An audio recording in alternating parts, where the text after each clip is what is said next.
جی ایاک نعبد و ایاک نستعین۔ دیکھیں، آج عمران خان صاحب کے کیسز کے حوالے سے ہم اسلام آباد ہائی کورٹ کے اندر پیش ہوئے ہیں۔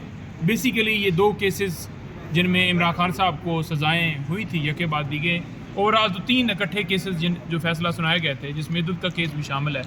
لیکن آج جو 2 کیسز جن کا میں ذکر کرنا چاہوں گا، ایک سائفر کیس اور ایک توشہ خانہ کیس، تو ان دونوں کیسز میں خان صاحب کو اور اس کے ساتھ ساتھ بشرا بی بی صاحبہ کو، بشرا بی بی صاحبہ اور خان صاحب کو جن کیسز میں جس کیس میں سزا ہوئی وہ ہے توشہ خانہ کیس، اور سائفر کیس کے اندر خان صاحب اور اس کے ساتھ ساتھ شاہ محمود قریشی صاحب کو سزا ہوئی۔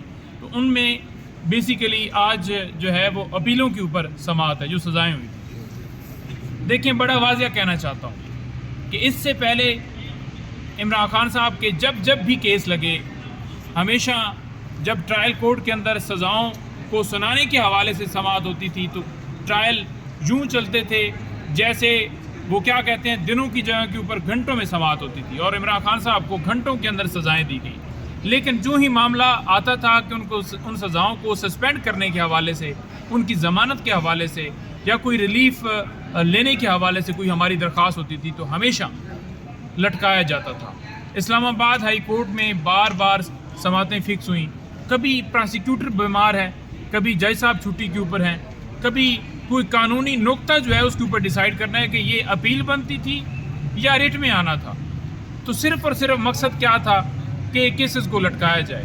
آج بھی ہم کھڑے ہیں یہاں پر اور یہی عدالت سے استدعا کر رہے ہیں کہ اگر نواز شریف کو کہ کیسز 4 بجے کے بعد بھی سنے جاتے ہیں اور ہائی کورٹ کا عملہ وہاں پر ایئرپورٹ کے اوپر پہنچ جاتا ہے، تو عمران خان صاحب کے کیسز سنے جائیں۔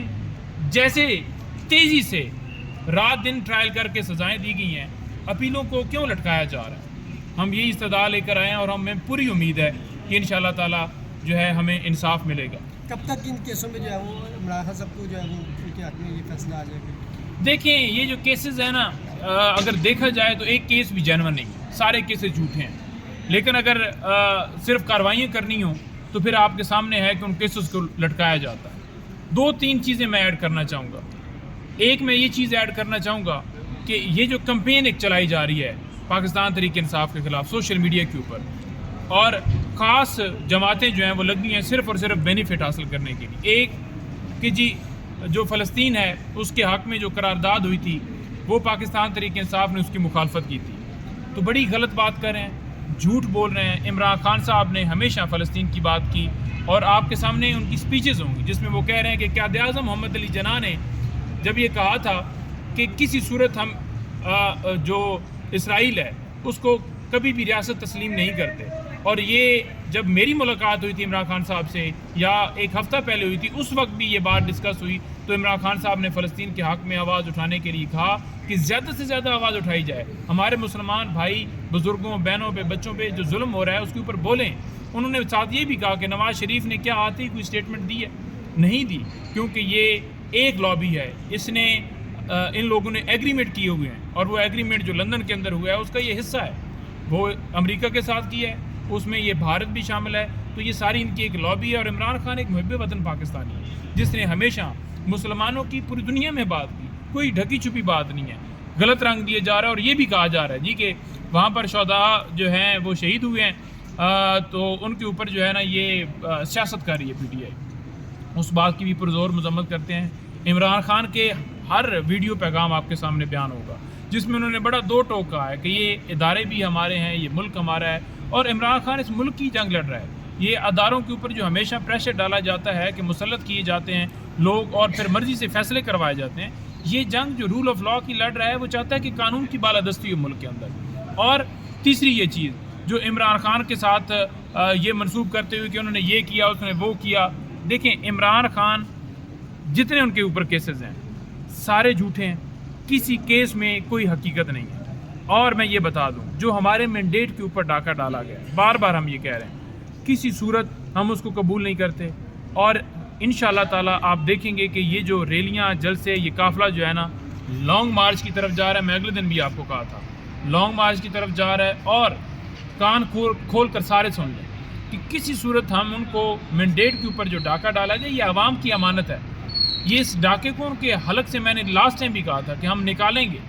دیکھیں 5 سال کے بعد ایک وقت آتا ہے. خان صاحب سے جب میری ملاقات ہوئی تو خان صاحب کے جو ورڈز تھے وہ میں آپ کے سامنے پیش کرنا چاہتا ہوں. عمران خان صاحب نے 4-5 دن پہلے مجھے کہا کہ 5 سال کے بعد ایک وقت آتا ہے اور لوگوں کو اس دفعہ سب سے زیادہ مایوسی اس بات کے اوپر ہوئی ہے کہ انہوں نے ووٹ دیا ہے, اس کی گنتی نہیں ہو رہی.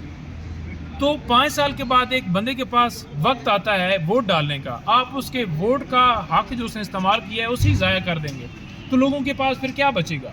تو بڑے ہی 2 ٹوک کہنا چاہوں گا کہ انہوں نے بڑا ہی اس کے اوپر کنسرن شو کیے کہ جو مینڈیٹ ہے اس کو واپس لیں گے, اور کسی صورت جن چوروں نے, جن ڈاکوؤں نے مینڈیٹ کے اوپر ڈاکہ ڈالا ہے ان کے ساتھ کہتے ہیں جی کہ بات چیت کرو. بھائی بات تب ہوگی, سلسلہ آگے تب سٹارٹ ہوگا جب پہلے ہی مینڈیٹ کے اوپر بات کریں نا.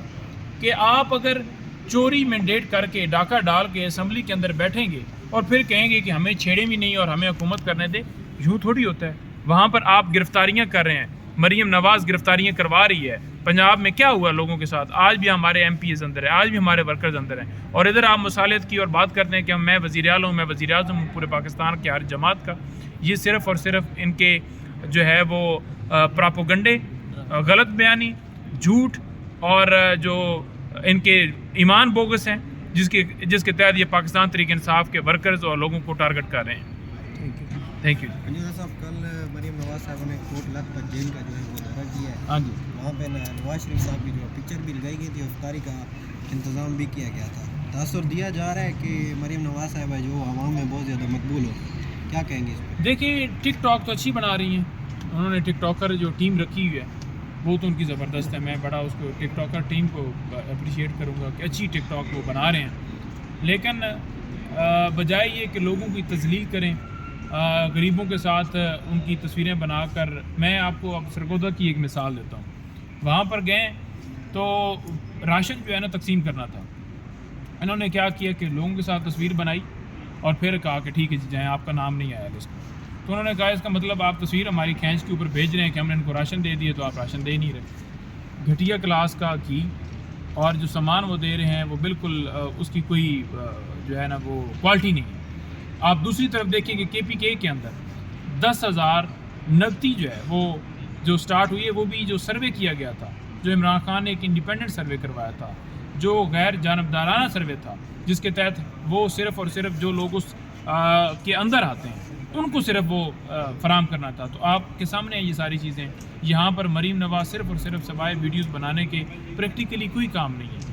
ویڈیوز بنانے سے, ٹک ٹاک بنانے سے آپ کے ملک نہیں چلتے کہ ملک کی آپ کی فلاح جو اس وجہ سے ہو, یا آپ ایک پودا ادھر ویڈیو بنا لیں اور پھر پورے پاکستان کے اندر کوئی پودا نہ لگائیں, صرف 2-4 پودے لگا دیں, وہ ویڈیو آ گئی کہ آپ پودے لگا رہے ہیں. بیسیکلی یہ ہے کہ آپ نے ملک کے اندر قانون کی بالادستی کرنی ہے. جو آپ خود ہار گئی ہے اپنے حلقے سے, وہ کیا قانون کی بالادستی کرے گی؟ ملک کے اندر جب قانون نہیں ہوگا تب تک باہر سے کوئی سرمایہ کار نہیں آئے گا. اور یہی عمران خان کی جنگ ہے. آج بھی قیدی نمبر 804 آپ کے بچوں کے مستقبل کے لیے جنگ لڑ رہا ہے. وہ کہتا ہے کہ ہمارے ملک کے اندر قانون کی بالادستی ہو.